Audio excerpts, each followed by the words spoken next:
കേന്ദ്ര ഏജൻസി സംബന്ധിച്ച് ഞങ്ങൾക്കൊരു നിലപാടുണ്ട്. അപ്പോൾ സ്വാഭാവികമായിട്ടും ഇതിപ്പോൾ വിദേശത്ത് പോയി പ്രത്യേക യോഗം വിളിച്ച് ചേർത്ത് പണം സ്വരൂപിച്ച് ആ പണത്തിൻ്റെ ഒരു ഭാഗം ഇങ്ങോട്ട് വന്നിരിക്കുന്നു എന്നുള്ളതാണ് ഇവിടുത്തെ ഈ കേസിൻ്റെ അടിസ്ഥാനം. ആ കേസിൻ്റെ ഭാഗമായിട്ട് ഗവൺമെൻറ് എന്താണോ നിയമപരമായിട്ട് തീരുമാനിക്കുന്നത് ആ തീരുമാനം എടുക്കുക എന്ന് മാത്രമേ എനിക്ക് പറയാൻ പറ്റുള്ളൂ. ഞങ്ങളിപ്പോൾ ഒരു ഡിമാൻഡ് പോലെ വേറെ എന്തെങ്കിലും കാര്യം പറയാൻ ഉദ്ദേശിക്കുന്നില്ല.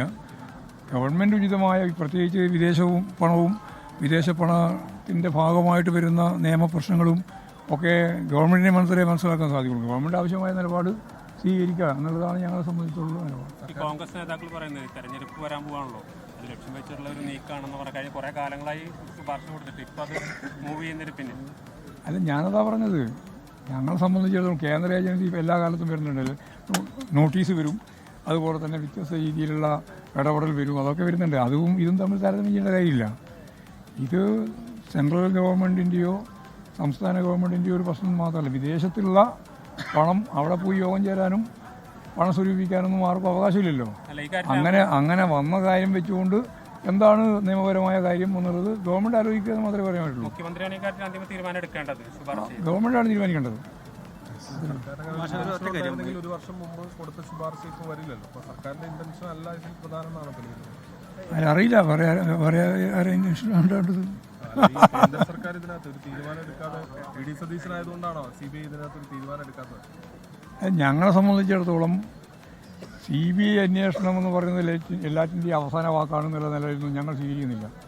പക്ഷേ ഇത് വിദേശവുമായിട്ട് ഉൾപ്പെടെ ബന്ധപ്പെട്ട സാമ്പത്തിക ഇടപാടിൻ്റെ ഭാഗമായിട്ടുള്ള കാര്യം അന്വേഷിച്ച് അതിൻ്റെ ഭാഗമായിട്ടുള്ള റിപ്പോർട്ടാണ്. ആ റിപ്പോർട്ടിനെ സംബന്ധിച്ചിടത്തോളം ഗവൺമെൻറ് തീരുമാനിക്കേണ്ട കാര്യമാണ് ഞങ്ങൾ അംഗീകരിക്കുന്നത്. പക്ഷേ CPIയുടെ എറണാകുളം ജില്ലാ എക്സിക്യൂട്ടീവ് കടുത്ത വിമർശനമുണ്ടായി.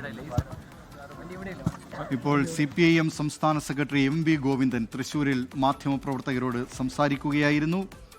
ഈ വിഷയത്തിൽ വിദേശ പണവുമായി ബന്ധപ്പെട്ട കാര്യങ്ങളൊക്കെയാണ് CBI അന്വേഷണത്തിനുള്ള ശുപാർശ അതുകൊണ്ടാണ് വന്നത് എന്ന കാര്യമാണ് അദ്ദേഹം പറഞ്ഞത്, മാധ്യമപ്രവർത്തകരോട് പറഞ്ഞത്. ഏതായാലും UDF-നും കോൺഗ്രസിനും VD സതീശനും ഒരു കുരുക്കാണ് വിജിലൻസിൻ്റെ ശുപാർശ എന്ന കാര്യത്തിൽ തർക്കമില്ല. പക്ഷേ വിജിലൻസ് ഈ ശുപാർശയിൽ പറയുന്നുണ്ട്, ആ റിപ്പോർട്ടിൽ പറയുന്നുണ്ട്, അവർക്ക് പ്രാഥമിക അന്വേഷണത്തിൽ ഇതിലേതെങ്കിലും തരത്തിലുള്ള ക്രമക്കേടുകൾ കണ്ടെത്താൻ കഴിഞ്ഞിട്ടില്ല എന്ന കാര്യം. എന്നാൽ വിദേശ സംഭാവനയുമായി ബന്ധപ്പെട്ട കാര്യം, അത് ദുരുപയോഗം ചെയ്തിട്ടുണ്ടോ എന്ന് തുടങ്ങിയ കാര്യങ്ങൾ അത് CBI അന്വേഷിക്കട്ടെ എന്ന നിലപാടാണ് വിജിലൻസ് സ്വീകരിച്ചത്.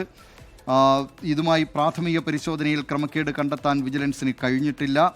വിജിലൻസ് ഡയറക്ടറായിരുന്ന യോഗേഷ് ഗുപ്തയാണ് ഏതാണ്ട് 11 മാസം മുമ്പ് ഈ ശുപാർശ ചെയ്തത്. വിജിലൻസിന് കേസെടുക്കാനുള്ള കണ്ടെത്തലില്ല, എന്നാൽ വിദേശ പണം ദുരുപയോഗം ചെയ്തോ എന്ന് അന്വേഷിക്കാം, വിദേശത്തേക്ക് പോയത് അനുമതിയില്ലാതെയാണെന്ന ആക്ഷേപവും അന്വേഷിക്കാം എന്നും ശുപാർശയിൽ പറയുന്നുണ്ട്.